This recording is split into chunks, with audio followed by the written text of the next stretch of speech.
Hello and welcome to ज़रा हट के मुबशर ज़ैदी, ज़रार खोड़ो और वसतुल्लाह खान का सलाम कबूल कीजिए। आज कॉलिन डे होता है, लेकिन उससे पहले ख़बर का तस्करा करना ज़रूरी है जो आज सुबह ऐसी चली कि अभी तक चल रही है।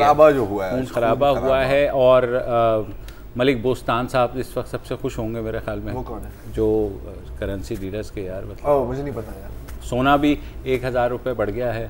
और पहले बता दो कि तुम रुपये और डॉलर की बात कर रहे हो। अगर इन केस तो डॉलर जनाब आज जो है जंप लगा के 136 से यकायक जो है 145 तक जहाँ पहुँचा इंटर बैंक में, और उसके देखा देखी जाहिर है आपको पता है कि ओपन मार्केट वाले कहाँ पीछे रहते हैं, वो भी ले गए।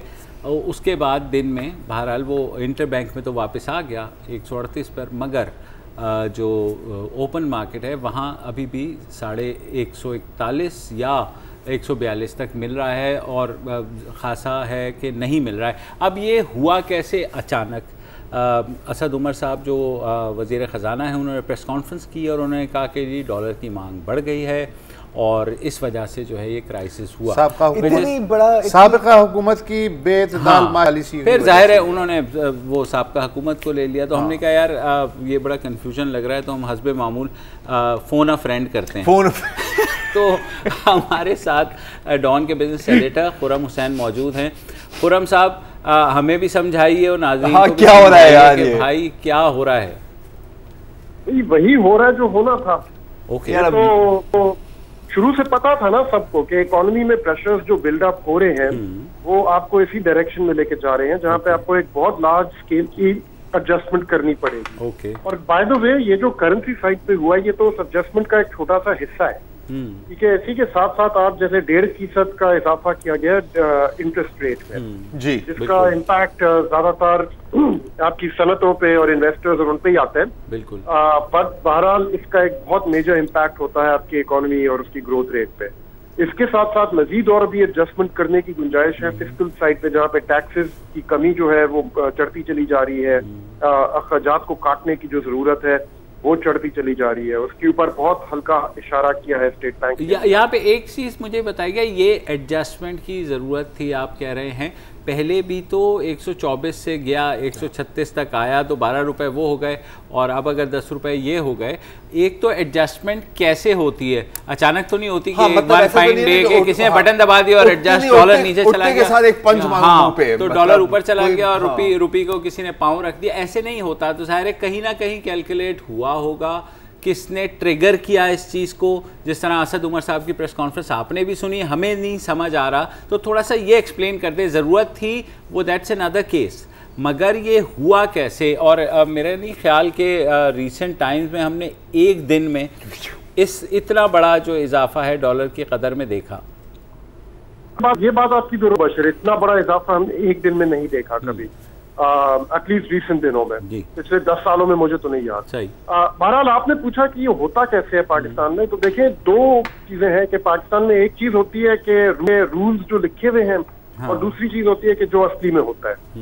ठीक है, तो रूल्स जो हमारे करेंसी के मुताबिक लिखे हुए हैं वो है कि हमारे एक फ्लोटिंग रेट जो हमारा होता है, और मार्केट जो है वो सप्लाई एंड डिमांड की बुनियाद पे डिसाइड करती है कि रेट किसका कहाँ जाएगा, कि एक्सचेंज रेट कहाँ पे सेट होगा। असलियत में हकीकत में होता यह है कि पाकिस्तान के तमाम बैंक्स जो हैं उनको हिदायत एक क्वाइटली स्टेट बैंक की तरफ से आई हुई है। उनके हेड्स ऑफ ट्रेजरी वगैरह जो होते हैं उनको क्वाइटली स्टेट बैंक से एक लिटरली एक फोन कॉल पे हिदायत मिली हुई होती है कि आज के दिन डॉलर अगर इस लेवल से ज्यादा ऊपर चला जाए, और वो जो भी लेवल होती है वो स्पेसिफाई कर देते हैं, तो खबरदार जो आपने खरीदा उससे। ठीक है, तो वो एक ऑटोमेटिकली क्वाइटली इनविजिबल हाथ के जरिए एक सीलिंग लगा दी जाती है। तो जैसे ही डॉलर आके उस सीलिंग को टच करता है सारे बैंक पीछे हट जाते हैं। क्योंकि अगर आपने स्टेट बैंक को डिफाई किया और आप उसी प्राइस पे दोबारा खरीदते रहे या बेचते रहे या ट्रेड करते रहे डॉलर को इंटर बैंक में, तो स्टेट बैंक एक ऐसा इदारा है जो कोई भी बैंक नहीं चाहता कि उसको आप गुस्से कर दें। तो वो एक फीलिंग बन जाती है। अच्छा। अब कभी कभी ये होता है, और आज भी यही हुआ है हम मेरी ट्राई के मुताबिक, कि सुबह के वक्त उनको कॉल आ जाती है स्टेट बैंक से, और उससे कह दिया जाता है कि आज कोई लेवल नहीं है। तो जिसका मतलब है आप जहां भी जाता है आप बेशक ले जाएं, जहां भी आपको जिस भी लेवल पे कस्टमर्स मिलते हैं आप बेशक बेचते हो उसका। वो दिन होते हैं जिस दिन एक काफी ठीक ठाक डिप्रिसिएशन हो जाती है रुपये। ठीक है, तो आज सुबह भी राइट हमारी जो भी बिजनेस के मुताबिक यही एक में अभी सवाल है। तो खुदम अगर आप थोड़े सिंपल जवाब दें इस सवाल का, ये हम हुकूमत पर डाल सकते हैं या नहीं डाल सकते? ये थोड़ा मुश्किल है। देखिए हुकूमत में इस तरह तो आप डेफिनेटली डाल सकते हैं कि असद उमर ने खुद अपनी प्रेस कॉन्फ्रेंस में कहा है कि स्टेट बैंक के ऊपर उन्होंने छोड़ दिया एक्सचेंज रेट को, और वहां पे अब हुकूमत जो है वो दाखिल नहीं होती है इस एरिया में। जो होना चाहिए रूल्स के मुताबिक ऐसे ही होना चाहिए। स्टेट बैंक एक ऑटोनोमस इदारा है और एक्सचेंज रेट एक ऐसी चीज है जो पॉलिटिकल चीजों पे आप नहीं उसको डिसाइड कर सकते। अच्छा, तो उन्होंने यहाँ से हम जाते हैं IMF वाली, क्योंकि ये कहा यह जा रहा था कि IMF की मेजर डिमांड थी कि भाई आपने अपनी करेंसी को 145 तक डॉलर के मुकाबले में लेकर के आना है, तो वो तो पूरी हो गई जो उनकी मेजर एक डिमांड थी। तो क्या इसका उससे भी कोई ताल्लुक़ है या नहीं है? फिर ये है कि पहले ये होता था कि ओपन मार्केट में डॉलर चढ़ता था और इंटर बैंक के बाद में फॉलो करता था, आज तो डायरेक्टली इंटर बैंक से ने सीधा पहुंचाया 144 तक, और मार्केट में जब सुबह खुला तो वही 136 पर the moment inter bank rate खुला है और वो मार्केट से डॉलर गायब हुआ और फिर वहाँ पर 145 पे ओपन मार्केट में भी होना शुरू हुआ। हाँ, अगेन आप सही आइडेंटिफाई कर रहे हैं मुबशर के नॉर्मली तो ऐसे ही होता है कि इंटर बैंक ओपन मार्केट को पहले बिल्कुल आके हिट करती है। वेल नॉर्मली से मतलब कि अगर कभी ऐसा मौका हो जब स्टेट का हाथ जो है वो फोर्स किया गया हो, क्योंकि फिर डॉलर्स जो है वो पहले इंटर बैंक ओपन मार्केट में खत्म हो जाते हैं, क्योंकि ओपन मार्केट की डेप्थ भी कम है, तो उसके बाद फिर हमेशा जो शॉर्टेज है वो आके इंटर बैंक को लगती है। तो इसलिए उसके असरात जो है वो पहले ओपन मार्केट में नजर आते हैं, अलबत्ता उसकी वजूहत दोनों शेयर कर रहे होते हैं। लेकिन IMF को जो आपने पूछा है, तो हमारे पास अभी कोई ऐसी इंफॉर्मेशन नहीं कि IMF ने कोई रेट सेट करके बताया है गवर्नमेंट को। ठीक है, IMF ने सिर्फ इतना गवर्नमेंट से कहा है कि आप रुपये और डॉलर एक्सचेंज रेट को फ्री फ्लोट कर दें, यानी कि आप जहां भी जाता है जाए और आप किसी भी किस्म की इंटरवेंशन, चाहे वो स्टेट बैंक खुद आके डॉलर्स खरीद रहा है और बेच रहा है मार्केट में, या स्टेट बैंक फोन करके हिदायत दे रहा है कि इस लेवल से ऊपर मत खरीदो, किसी भी किस्म की आप इंटरवेंशन छोड़ दें आप। ठीक है, इतना बड़ा अगर इजाफा हुआ है और उस पर वजीर आजम कह रहे हैं कि घबराना नहीं है, तो इसको क्या वाकई हम ना घबराएं और हम जो है कहें कि इसमें कोई परेशानी की बात नहीं है? देखिए मुबशर, घबराना तो वैसे ही नहीं चाहिए। ठीक है, एक मैच्योर एटीट्यूड हमारा होना चाहिए कोई भी चैलेंज हो। तो आई थिंक यहाँ तो मैं एग्री करता हूँ, और आई थिंक फाइनेंस मिनिस्टर जो है वो दुरुस्त एक मैसेज आगे भेज रहे हैं कि घबराओ मत। अच्छा, फाइनल जी सॉरी, हाँ बोले। लेकिन आई थिंक उनका इशारा ज्यादातर फाइनेंशियल मार्केट्स की तरफ है। वो कोशिश कर रहे हैं कि स्पेक्युलेटिव किस्म की पैनिक ना शुरू हो जाए, क्योंकि एक दफा लोग अगर लोगों से मैं और आपकी बात नहीं कर रहा, मैं बात कर रहा हूँ लोगों की जो इनके पास बहुत बड़ी तादाद में डॉलर्स हैं या रुपए भी हैं, और वो अब सोच रहे हैं कि मैं अपने बिलियंस ऑफ रुपीज को अगर डॉलर्स में कन्वर्ट करके बाहर भेज दूं, या मैं अब किस फॉर्म में अपने एसेट्स रखूं कि मजीद इवैल्यूएशन के साथ और ज्यादा मेरी वो लॉस ना हो जाए। उन लोगों की तरफ उनका इशारा है कि आप लोग पैनिक के अभी शिकार मत हो जाएं, जैसे 2008 में हो गया था कि लोग पैनिक में डॉलर्स खरीदना शुरू। यार काश कोई दिन आए कि ऐसे मसले भी हों कि यार इतने बिलियंस हैं, मुझे समझ नहीं आ रही कि मैं क्या करूं इनके साथ। हाँ, इंशाल्लाह ये दिन भी आएगा। खुदम एक आखिरी सवाल है, अगर unless you have any more questions Mubashir, आपने कहा मैच्योरली देखना चाहिए, चले सही है, हमने मान लिया कि ये भी होना था, हो सकता है कि एक और बाउट ऑफ डिवैल्यूएशन हो। उज़ैर यूनुस साहब जो हैं वो तो यही समझ रहे हैं कि शायद IMF प्रोग्राम से पहले एक और डिवैल्यूएशन हो, उसके लिए भी तैयार रहना चाहिए। IMF प्रोग्राम में भी आपने दाखिल करना है। What after that? मुझे पता है कि ये कोई आसान इसका जवाब नहीं है, लेकिन मेन मैक्रो इकोनॉमिक्स चीज़ें में हमें क्या चीज़ें सही करनी है? पावर सेक्टर रिफॉर्म, क्या अगर हम सर्कुलर डेट को खत्म कर लें तो क्या इससे कोई अच्छा प्रेशर आएगा? Going forward what should be the road map? जरा बहुत आपने अच्छा और बहुत बड़ा सवाल पूछा है। सिर्फ डिवैल्यूएशन से कोई प्रॉब्लम सॉल्व नहीं होगी, ये सिर्फ मैं नहीं कह रहा, ये तमाम हमारे जो इकोनॉमिस्ट हैं उनकी ये राय है। ये एक बहुत शॉर्ट टर्म मेजर होता है एक्सचेंज रेट को एडजस्ट करना। लॉन्ग टर्म में या इवन मीडियम टर्म में आपने अपने एक्सपोर्ट्स बढ़ाने हैं, अपने इंपोर्ट्स को काबू में लेके आना है। एक्सपोर्ट्स बढ़ाने के लिए हमारे स्टेट बैंक ने आज अपनी मॉनेटरी पॉलिसी स्टेटमेंट में अपनी राय दोबारा से दी है, हालांकि वो काफी सालों से यही राय देते आ रहे हैं। हमारे फाइनेंस मिनिस्टर ने भी उसके ऊपर अपनी उंगली रखी है, दुरुस्त मेरे ख्याल में, कि अपनी प्रोडक्टिविटी अपने एक्सपोर्ट्स की जब तक हम इंक्रीज नहीं करेंगे, जब तक हम अपनी इकोनॉमी की कम्पिटिटिवनेस को इम्प्रूव नहीं करेंगे अपने कंपेटिटिव मुल्कों के अगेंस्ट, तो तब तक हम लोग इसी साइकिल में फंसे रहेंगे, इटर्नल डिवैल्यूएशन और डिप्रिसिएशन। ठीक है जी, सारा बहुत बहुत शुक्रिया Khurram, I think you summed it as usual. ये जो इन्होंने बात की ना अभी एंड में एक्सपोर्ट्स की, अब मैं आज गया था आइडियाज़ एक्सपो में, ठीक है, और एक सवाल भी आया था ट्विटर पर, अनफॉर्चुनेटली वो स्क्रीनशॉट मेरे पास नहीं है, वो मैं सेव करना भूल गया था, लेकिन भाई साहब पूछते थे कि जी यही डॉलर के सिलसिले में, और उन्होंने डिफेंस इंपोर्ट्स के पॉइंट ऑफ व्यू से बात की थी कि ये जो हम डिफेंस के लिए चीज़ें इंपोर्ट करते हैं उसका क्या होगा।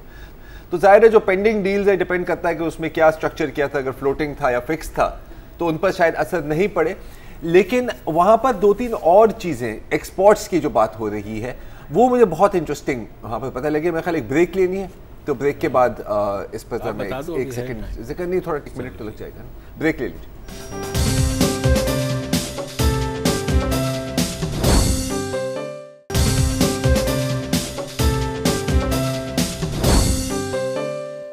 Welcome back. अच्छा, जैसे मैं वो बता रहा था कि वहाँ पर आइडियाज़ एक्सपो में बहुत सारे प्राइवेट डिफेंस मैन्युफैक्चरर्स थे, और एक मुझे शख्स मिला, काफ़ी नौजवान थे, और पेशावर की कंपनी है, वो मेरे ख्याल 100-150 सालों से वो बंदूकें बना रहे हैं वहाँ पे, जो इसी तरह का कोई है, और फिर now they come into proper small arms fire and bombs, Motors वगैरह। अच्छा, वो कह रहा था कि यार हम ये मैन्युफैक्चरिंग जो कर रहे हैं इस तरह के बहुत हैं, जो बाकी मसले मसाइल के भाई पूरे दिन डीजल पे हमारी फैक्ट्री चलती है, कॉस्ट बढ़ जाते हैं, सबसे बड़ा उसका मसला क्या था कि जी मेरे पास माल है एक्सपोर्ट करने के लिए, मेरे पास बायर भी हैं जो मेरा माल खरीदना चाहते हैं। 18 महीने लगते हैं एक एक्सपोर्ट की NOC लेने के लिए, उन्हें 18 महीने। वो कह रहे इतने में वो किसी और मुल्क को कॉल करें, वो तुर्की को कॉल करें, 1 महीने में वो माल उसके पास पहुंचा हुआ होगा। तो अब इस हालत में आप क्या करेंगे? NOC कौन देता है? जो भी देता होगा, तो बहुत कोई 10 तो महकमे है ना यार। एक यार जब बल्दिया फायर के लिए मिनिस्ट्री ऑफ ओवरसीज पाकिस्तानी कहती है कि हमारा NOC चाहिए, तो फिर आप अच्छी तरह से गेज कर सकते हैं। अच्छा, एक अपील है, और ये ट्विटर पे काफ़ी लोगों ने की है, सबाहत इकबाल साहिबा ने भी पोस्ट की है, एक मिसिंग है शेख यूनुस साहब, अगर हम स्क्रीन पर इनकी तस्वीर चला सकते हैं, अगर इसको थोड़ा हम जूम कर दें। बुजुर्ग हैं ये, पिछली बार नजर आए थे federal B area block 13 Karachi में, ग्रे रंग की कुर्ता शलवार पहनी हुई थी।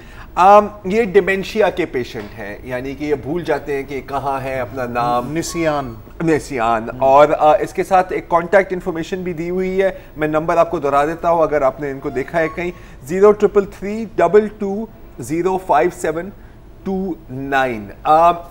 एक और ऑन अ पर्सनल नोट मैं सिर्फ एक एडवाइस देना चाह रहा हूँ कि अगर इस तरह के कोई हैं आपके घर में, और बहुत होते हैं, मेरे दोस्त की वालिदा के साथ भी ऐसा ही हुआ था, एक दिन लगा था उनको ढूंढने में। ब्रेसलेट्स मिलती हैं अब, they are called Alzheimer's bracelets या डिमेंशिया ब्रेसलेट्स। उनके अंदर एक GPS की चिप लगी हुई होती है, तो जैसे स्मार्टफोन को आप ट्रैक कर सकते हैं, आप उस ब्रेसलेट को भी ट्रैक कर सकते हैं। मसला होता है कि जो डिमेंशिया के पेशेंट्स होते हैं वो काफ़ी उनको गुस्सा भी आता है, तो वो उतार के फेंक देते हैं, तो उसी चिप को आप उनके कपड़ों के अंदर भी सू कर सकते हैं। तो इंशाल्लाह ये खैरियत से वापस मिल जाएंगे अगली बार, प्लीज़ ये। और अगर कोई ऐसी सिचुएशन है किसी के भी घर में, तो आई वुड सजेस्ट कि इस चीज़ का फ़ायदा उठाएं। हसन अकबर साहब हैं लाहौर से, अस्सलाम वालेकुम जी। वालेकुम अस्सलाम। क्या हाल? हसन अकबर लाहौर से बोल रहा हूँ जनाब। गुजारिश ये है कि आपका प्रोग्राम एक ऐसा आज़ाद प्रोग्राम है कि इसमें जो कॉलर कहना चाहे, कॉलर से मुराद है कि पाकिस्तान का फरियादी, आपके प्रोग्राम में ऐसे लोग मौजूद नहीं जिनको यहाँ होना चाहिए, जिनको हम वोट देते हैं। लिहाजा हुकूमत के 100 रोज जो पूरे हो चुके हैं, इसके अंदर एक मातम करना चाहते हैं। सरकारी मुलाजमीन कल कुछ नहीं तसल्ली के अलावा कहा गया, और तो और इनसे छोटे मुलाजमीन हैं हम लोग। 30 से 35 अफराद ऐसे हैं कि जो पार्ट टाइम जॉब करके अपना गुजारा कर रहे थे। अब हुकूमत ने 9 से 5 का जब से टाइम डाल दिया है, उस वक़्त से हम लोग बहुत सख्त परेशान हैं, और हमें कहीं पर भी कोई पार्ट टाइम मुलाजमत से निकाल दिया जाता है, काम नहीं दिया जा रहा।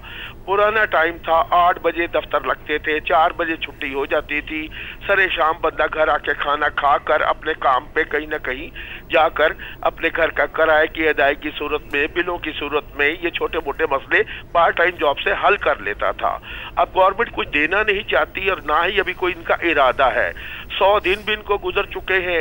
लाहौर के ये 2 इलेक्शन भी इसी वजह से हार चुके हैं कि इन्होंने तो 1 घंटा इधर उधर होने से आपका मसला जो है पैदा हो गया, आप ये कह रहे हैं? हम ऐसे हैं जो यूनियन में भी हैं सरकारी और इस टाइम टेबल की वजह से मुतासिर हो चुके हैं। जाहिर है कि अगर 1 घंटा भाईजान हसन अकबर साहब इधर बढ़ा है तो जो पार्ट टाइम जॉब देने वाले हैं उनको भी तो ज़रूरत होगी ना पार्ट टाइमर्स की, तो वो भी तो एडजस्ट करेंगे ना उसी हिसाब से। ऐसा तो नहीं हो सकता कि अगर हुकूमत ने 1 घंटा बढ़ा दिया तो वो जॉब्स ही पार्ट टाइमर्स जो हैं वो लेना ही छोड़ देंगे। ऐसा तो मुझे मुश्किल नज़र आ रहा है। 8 घंटे का अगर ये 8 बजे से 4 बजे तक ये दोबारा कर दें। आप मेरा पॉइंट नहीं समझे कि अगर हुकूमत 9 से 5 कर रही है तो जो जॉब शाम के करने वाले हैं, जो आपके सेठ हैं या जो भी हाजिर हैं, वो भी तो अपने आप को एडजस्ट करेंगे, वरना उनका कारोबार कैसे चलेगा? या तो वो कारोबार बंद करके घर चले जाएंगे, ऐसा तो मुमकिन नहीं है ना। तो इसको मैं इस एंगल से देख रहा हूँ। बहरहाल thank you so much call करने का शुक्रिया। मुस्तफा खान के लिए एक सवाल है ऑन ट्विटर, अगर मैं चलो बंटी साहब डिस्प्ले नाम है, गाजू गम दिया हुआ है। क्वेश्चन फॉर मुस्तफा खान, क्या करतारपुर ओपनिंग में कोई खालिस्तान मूवमेंट की एंगल है या नहीं? क्या ये कोशिश की जा रही है कि सिखों को भारत से आइसोलेट किया जाए? क्या ख्याल है आपका? नहीं, उसके लिए तो सिखों का राजी होना जरूरी है ना, तकरीबन ऐसा ही है। आइसोलेटिंग। और जिस ज़माने में 84 वगैरह में खालिस्तान मूवमेंट जोरों पे थी तो उस वक्त कौन सा करतारपुर कॉरिडोर था? ये भी है। अच्छा, इंटरेस्टिंग है सॉरी कि वो फवाद चौधरी और राजदीप सरदेसाई की भी इसी पर बात हुई थी। तो राजदीप पूछते हैं उससे कि जी यहाँ पर पोस्टर छप रहे हैं, पाकिस्तानी गुरुद्वारों पर लग रहे हैं प्रो खालिस्तानी, तो ये क्या चल रहा है? क्या आप खालिस्तान मूवमेंट को रिवाइव करना चाह रहे हैं? ऐसे कुछ पूछा था। फवाद चौधरी का बड़ा मज़ेदार जवाब था। उसने कहा कि यार आपको अपनी आवाम पर थोड़ा ज़्यादा कॉन्फिडेंस होना चाहिए कि 1-2 पोस्टर लगाने से तो वो नहीं बदलाएंगे। एहसन रियाज साहब हैं फैसलाबाद से। अस्सलाम वालेकुम। जी अस्सलाम वालेकुम। जी भाई। जी अस्सलाम वालेकुम। खैरियत से होंगे? अल्लाह का शुक्र, फरमाइए।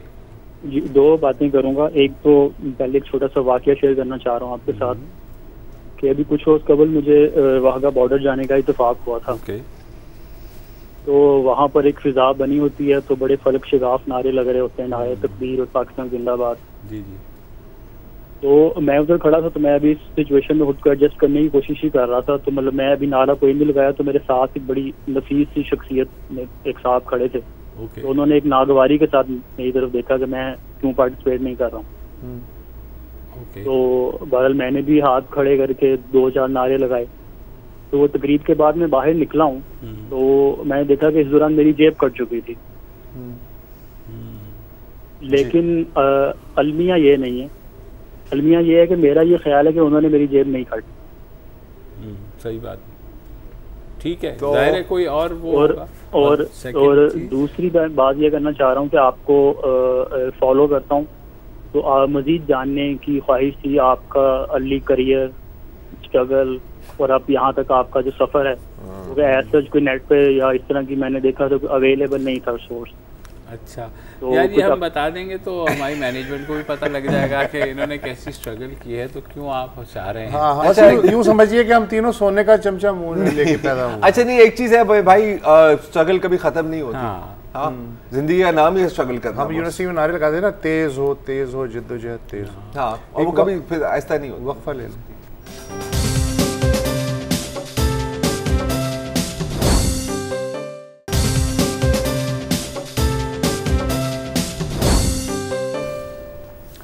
Welcome back.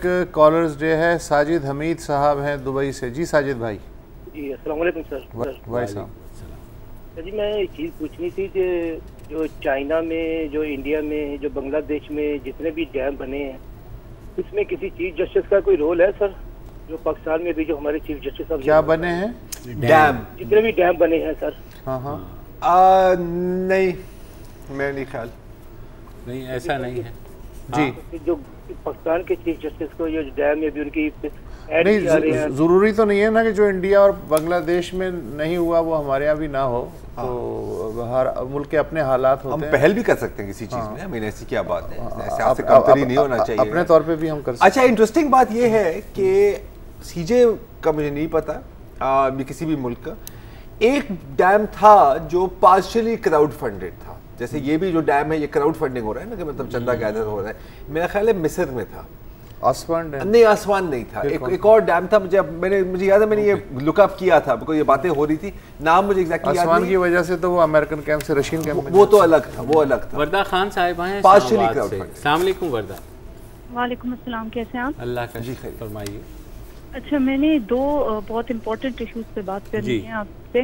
पहली तो ये कि DHA गुजरांवाला का आप लोगों ने सुना होगा कि वहाँ पे अभी वहाँ पे एक तो ये है कि 10 विलेजेस का ऑलमोस्ट पानी जो है वो डाइवर्ट किया जा रहा है और लैंड ओनर्स को फोर्स किया जा रहा है कि वो स्पेसिफिक ऑथराइज्ड एजेंट्स के अलावा अगर उन्होंने सेल करनी है उनके अलावा वो सेल भी नहीं कर सकते। अच्छा। तो ये मतलब कहाँ का ये कोई अंधेर नगरी है, ये कहाँ का कानून है कि मतलब जिनके अपने प्लॉट्स हैं। अच्छा, वर्दा ये आप प्लॉट्स की बात कर रही हैं या जो वहाँ के मकामी लोग हैं जिनसे जमीन खरीदी जा रही है उनकी बात कर रही हैं? जिनसे जमीन खरीदी जा रही है फोर्सफुली, मतलब उनको कहा जा रहा है कि एक ऑथराइज्ड उनके अलावा आप नहीं सेल कर सकते, जो स्पेसिफाइड अपनी मर्जी से नहीं सेल कर सकते। हाँ, तो मतलब ये कौन इसका हिसाब करेगा? अकाउंटेबिलिटी कहाँ पे इस मुल्क में? ये अंधेर नगरी है।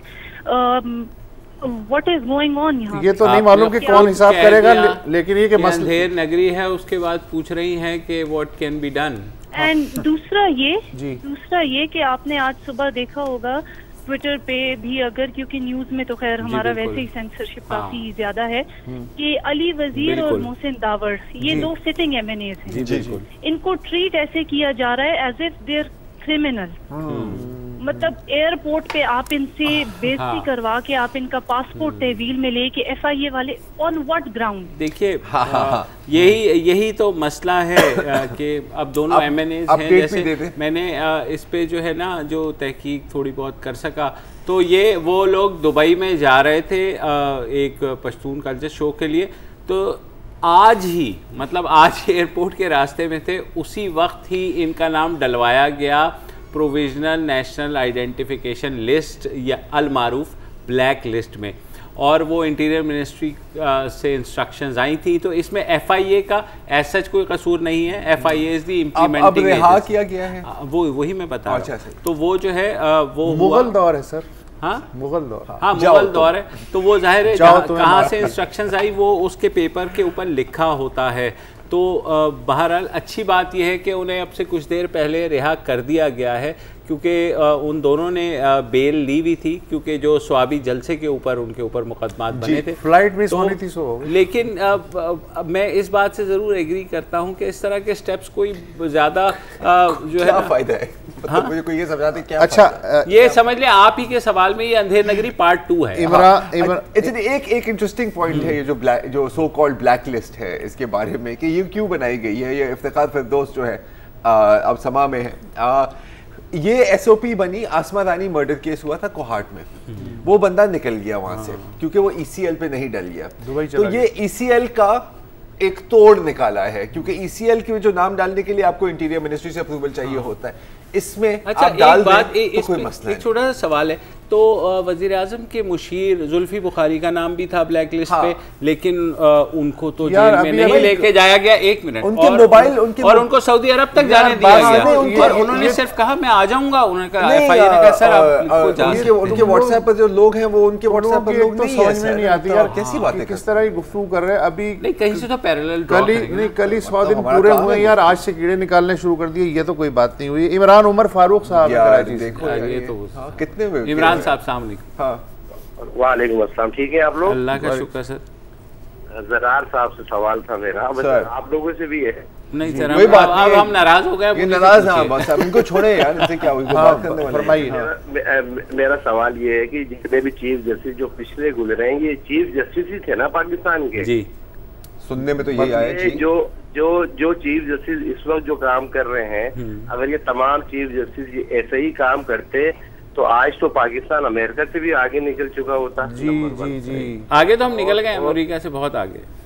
ये बिल्कुल ऐसा है कि जितने का हम असला खरीद रहे थे, अगर हम असला ना खरीदें तो इतने से हॉस्पिटल बन सकते थे। अच्छा दूसरा जी, इतने तालीमी इदारे खुल सकते थे। कराची के अंदर जो कुछ हुआ और बहरहाल 30-40 साल पहले जो हम कराची को देखते थे और अब जो कराची को जाके देख रहे हैं मॉडर्न मार्केट में, सदर में, और अगर ये इससे पहले 20-25 साल पहले हो जाता तो कराची भी न्यूयॉर्क बन चुका होता। ये भी वही है, ये भी सर वो ये यूं होता तो यूं होता, बात ये होता एक जो फाइनल इनकी बात नहीं फाइनल हो गई वो ये बिल्कुल ऐसा ही है कि जी अगर मेरे रिश्तेदार ना मरते तो लंदन तक 4 महीने। लेकिन सर फिर भी उनकी बात किसी हद तक ठीक तो है ना, कि मतलब जो चीज अगर अपने वक्त पे हो जाती तो आज हम ये दिन नहीं, अच्छा नहीं हुई ना, अब तो आज हो रही है, इसमें ऐसा क्या है। चलो ले लेते हैं, आप लोग लड़ते रहे यार, ब्रेक ले लें।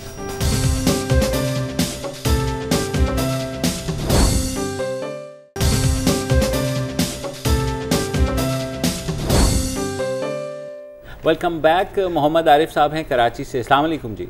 जी अस्सलाम वालेकुम जनाब, कैसे हैं आप लोग? अल्लाह का शुक्र।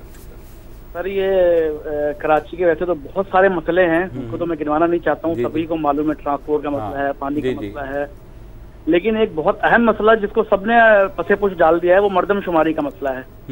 मुझे ऐसा लगता है कि ये मुख्तदिर हल्के हमारे और जो पीपल्स पार्टी खासतौर पर जो है इनको सूट करता है कि कराची को कम आबादी को कम शो किया जाए। और ये लोग ये क्यों नहीं सोचते हैं कि कराची में खाली उर्दू स्पीकिंग वाले, उर्दू बोलने वाले लोग तो नहीं रहते हैं। बिल्कुल, आप इसका जवाब सुन लीजिए। आप एग्री कर रहे हैं जो 5% ऑडिट का था वो भी नहीं हुआ है और वो ख़त्म हो गया है, तो जाहिर है ये मर्दमशुमारी के ऊपर सवालात उठते रहेंगे, क्योंकि अगर आपने एक प्रॉमिस किया था कि भाई 5% करवा दें, बल्कि नवाज शरीफ क्या हुआ तेरा वादा, और तो वो और एमकेएम भी हुकूमत का हिस्सा है उसके बाद मरकजी हुकूमत का, लेकिन वो अभी ढीली पड़ गई है तकरीबन इसमें। हाँ, लेकिन एक दूसरे के साथ ही लड़ रही है कि मैं वो अपने चक्रों में पड़े हुए हैं। लेकिन ये कि बिल्कुल ऑडिट होना चाहिए था, ताकि जो ये इस तरह के इतराज़ात हैं उनको एड्रेस करना ज़रूरी था। We agree with you. Sir कितने साल लगे यार आर्मी पब्लिक स्कूल की कमीशन पर हमें? 4 साल। छोड़ दो ना सब कुछ। मोहम्मद अमीन साहब हैं उकाड़ा से। अस्सलाम वालेकुम जी। वालेकुम सलाम मुबशिर भाई, क्या हाल है? अल्लाह का शुक्र सर। हुक्म सर। सबसे पहले तो सर एक शेर है आपकी नज़र, उसके बाद मेरा सवाल होगा। बिल्कुल फरमाइए। कहाँ थी कोई भला मेरी तख्तो ताज की जंग, लड़ी है तेरे जहान में फक्त अनाज की जंग।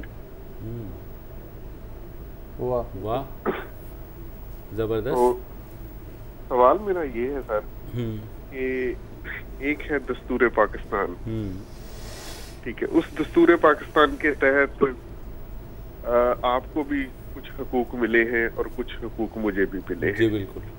मैं जानना ये चाहता हूँ कि कोई एक्ट ऐसा है जिसमें एक आम आदमी को जीने के हक के साथ उसे क्या क्या हक हासिल है?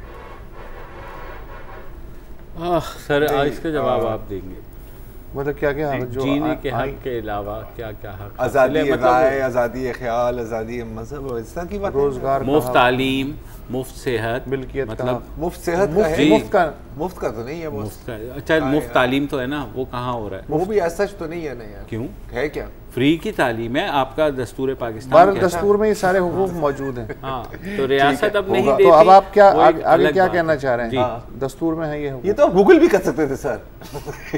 फरमाइए यार, अब आए से पूछ चलेंगे वो। अच्छा ये ट्विटर पे 2 सवाल हैं शाहिदा मुनीर साहिबा की, और मैं बताया तो इनका थोड़ा बैकग्राउंड जो है। असिस्टेंट कमिश्नर पेशावर सारा तवाब जी जी, सारा तवाब जी। आपने उनकी शायद तस्वीर देखी हो, सोशल मीडिया पर काफ़ी आजकल चल रही हैं कि ये देखने को जाती हैं तो उनका जो छोटा सा बेबी है 6 महीने का, बहुत क्यूट है, उनके साथ होता है। एक है तस्वीर अपने ऑफिस में बैठी हुई है, काम कर रही है, तो एक साथ में उसको बोतल पिलाई हुई है। अच्छा, बहुत लोग अप्रिशिएट भी कर रहे हैं और बहुत लोग कह रहे हैं कि यार ये क्या मतलब है, या तो एक काम करो या तो दूसरा काम करो। शाहिदा मुनीर साहिबा का कहना है कि यार जो लोग इस पर तनकीद कर रहे हैं उनको ये जो चैलेंजेस हैं उनको शायद नहीं पता क्या है। इन्होंने अपनी सारी मैटरनिटी लीव जो इनको अवेलेबल थी वो इस साल की इस्तेमाल कर ली है। अब 6 महीने का बच्चा है, उसके साथ क्या करेगी? ड्यूटी पे भी आना है, और जाहिर है कि वो अगर और मजीद लीव लेगी तो फिर रिकॉर्ड पे बुरा लगेगा, तो काम भी करना है और जाहिर है कि बच्चे को भी साथ संभालना है। तो दुनिया आगे निकल चुकी है, वहाँ पार्लियामेंट में दूध पिला रही होती है वो दुनिया से, दुनिया को छोड़ दो ना, अभी पाकिस्तान की बात कर रहे हैं ना बॉस। और दूसरा सवाल जो इनका है और वो ये है कि मैं चाहती हूं कि आप बात करें डे केयर फैसिलिटीज की, ठीक है।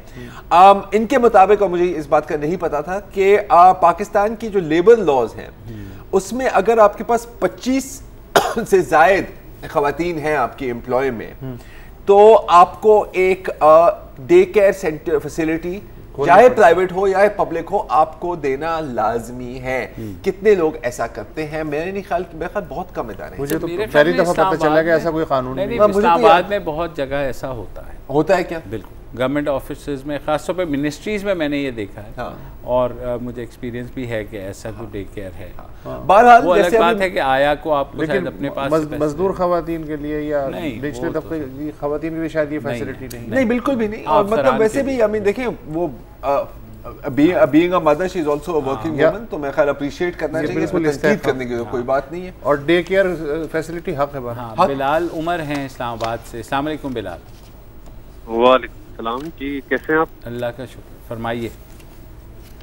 मैं एक इशू पे बात करना चाह रहा था कि जैसे एक और कॉलर ने भी कहा, एक इशू और भी आ रहा है जो DHA क्वेटा का है जी। ओके जी, अभी ये आप तीन इत्तेफाक कह रहे हैं या जो अब्दुल कुद्दूस पैसेंजर साहब है उनका पे बैक कह लें कि 30 मई 2018 को एक नोटिफिकेशन जारी हुआ था। ओके, इसके तहत ये पावर दे दी गई थी कि DHA वहाँ जो लैंड ओनर्स है उन्होंने लैंडलेस कर दी है जी। वो जो इंस्ट्रक्शन उस बोर्ड पे आवेजा है वो ये है कि वो अपने ही, वो गरीब या वो अमीर हो, रिगार्डलेस वो अपनी जगह पे 5 मरले का मकान भी नहीं बना सकते। तो इससे ज्यादा फोर्सफुल एविक्शन क्या हो सकती है? और दूसरी बात, असद उमर साहब यहाँ CDA की जो ऑर्डिनेंस है इस्लामाबाद में, इसको ये कहते हैं कि ये जो लैंड एक्वायर करती है ये काला कानून है। क्या काला कानून यहाँ है, बलोचिस्तान में नहीं है? और फिर क्या बलोच लोगों की महरूमियाँ पहले कम है कि हम उनके साथ ये ज्यादती भी कर रहे हैं? सर मलीर को देख लो। हाँ, मलीर में क्या हुआ है? बिल्कुल नहीं है। कराची DHA की भी स्टोरी जब आई थी तो वो सारे, लेकिन बिलाल भाई असद उमर का जोर जो है ना वो CDA तक चलता है, आपको पता है। वो DHA के मामलात पे पार्लियामेंट में बहुत बात हुई है। फरहतुल्लाह बाबर ने खासी की थी, उन्होंने मामलात उठाए थे, फिर DHA इस्लामाबाद का ऑर्डिनेंस आया, उसके तहत वो रेगुलराइज हुए। तो मेरे ख्याल में एक रेगुलर, एक शफाफ प्रोसेस होगा तो बेहतर है, ताकि ऐसे एतराज़ात ना हो। हाँ, वैसे सुप्रीम कुछ फाइंडिंग्स भी आई हैं बड़ी इंटरेस्टिंग बैरिया टाउन केस में भी। मैं ख्याल शायद अगले हफ्ते हमें इस पे बात, आज वो कब्जा ग्रुप की बाकायदा एक लिस्ट भी पेश। जी बिल्कुल बिल्कुल, ये नेक्स्ट वीक के लिए है टॉपिक। बिल्कुल, चलिए जनाब, कल दोबारा हाजिर होंगे आपकी ट्वीट्स और आपकी कॉल्स के साथ। 50 ट्वीटर तो यही बची हैं। तो इजाज़त दीजिए फिलहाल, खुदा। अस्सलाम वालेकुम। अगर आपको हमारे शो पसंद आया है तो प्लीज़ हमारे YouTube चैनल को सब्सक्राइब करें, और अगर मुनासिब समझे तो इस वीडियो को लाइक भी कर लें, तो कोई हर्ज नहीं है। और शेयर भी कर लें और कमेंट भी कर दें जी, वरना वो सब ऐसे ही लिखते रहेंगे। और ये जो दोनों कह रहे हैं ये कर लें जी प्लीज़, नहीं तो हमें भी घर जाना है, मैं आपके कंप्यूटर में नहीं रहना 24 घंटे। सही बात।